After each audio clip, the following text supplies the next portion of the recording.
Because black women, we have a motto about life. We have a motto. Black women don't give a We don't give a We don't give a about shit. We don't give a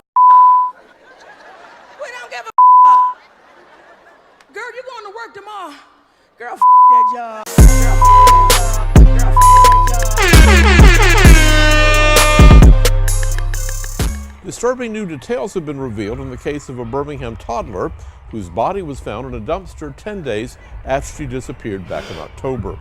An autopsy revealed that 3-year-old Kamille "CupCake" McKinney was given methamphetamine and a sedative before she was killed. The autopsy also revealed that McKinney died of asphyxiation. The information was disclosed in a preliminary hearing on Tuesday for Patrick Stallworth, one of the suspects who faces a capital murder charge in that case. Stallworth's girlfriend, Derek Brown, is also being charged with capital murder. During the preliminary hearing, an investigator revealed that a plastic mattress recovered from the couple's apartment had a bloodstain and DNA from McKinney, Stallworth, and Brown. A judge has ruled that there is enough evidence to send that case to a grand jury. The autopsy came up and said that she died from asphyxiation by suffocation. And this was something new that nobody had heard, she had toxic levels of methamphetamine and trazodone, which is an antidepressant used to treat insomnia. Now, interestingly, the trazodone is Stallworth's. He has a prescription for that.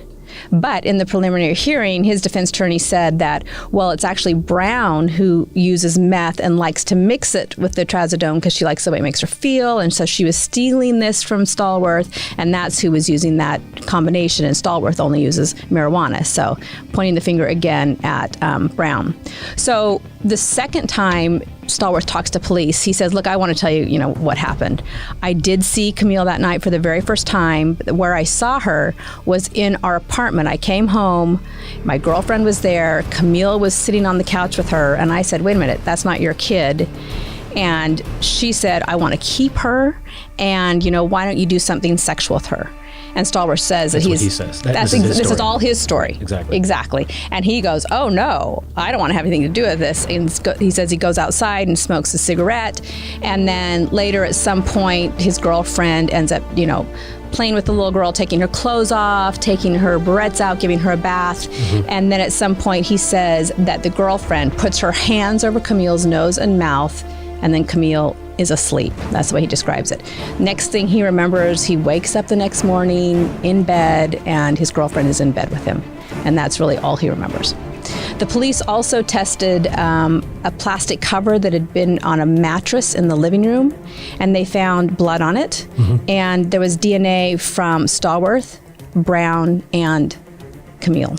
So the Stallworth and Brown, obviously, that's nothing to see here because they both live in this domicile, or at least are there often enough that wouldn't be enough. But how the heck does Kamille's DNA get in on this? Yeah. And we should say that they said as well this week that according to DNA analysis, they haven't found anything on her body that would indicate sexual assault, but they also said she was decomposed enough that there could have been any evidence like that could potentially have been deteriorated. Do I have that right? That's exactly right. So the defense made a big deal about this. Hey, look, they swabbed her in all the areas of her body where you would think there would be DNA from sexual assault. There was nothing, so she wasn't sexually assaulted. And the prosecution said, no, you can't make that conclusion. She was so decomposed. It's 10 days later, and it's in garbage, ostensibly, if she's found in the dumpster. So I'm sure a forensic analysis or a forensic expert from another side of this could probably dispose of that theory.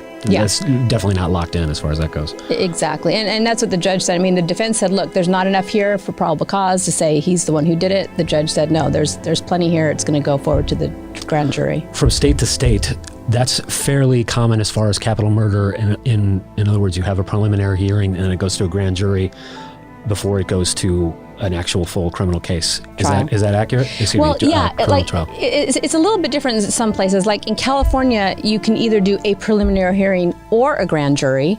They essentially perform the same function, and if they both find that there's enough probable cause, then it goes to trial. But here in Alabama, it's kind of interesting. It goes first to the preliminary hearing, and then to the grand jury who indicts, essentially decides the formal charges, and then goes to the trial. Which seems to me an extra fail-safe, but is that is that excess? Do you have an opinion about that legally, or does the legal community at large say like that's just an extra hurdle and you'd prefer to sort of take it straight to the grand jury versus a preliminary hearing? I mean, what's your thoughts on that? Well, the joke has always been that a grand jury will, indict a ham sandwich.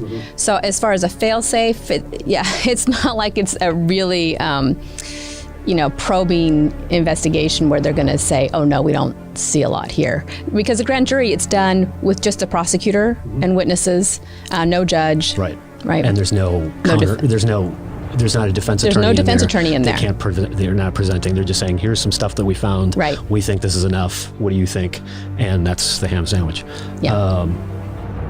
Right. And as you say, they both face the death penalty if convicted. It seems to me that with that extra step of the preliminary hearing, that's if you were convicted through this process, then that's an extra sort of fail-safe, at least abstractly. Yeah, the preliminary hearing really is, because it's in front of a judge. A lot of times, if the defense doesn't feel like they have a lot, they won't really put anything on. It is just sort of, a formality. But a lot of times, if the defense says, really believes that this is either a weak case or that the guy's not guilty, they will put on a full case in front of the judge, just, hoping that the judge will see through this and, have the courage to say,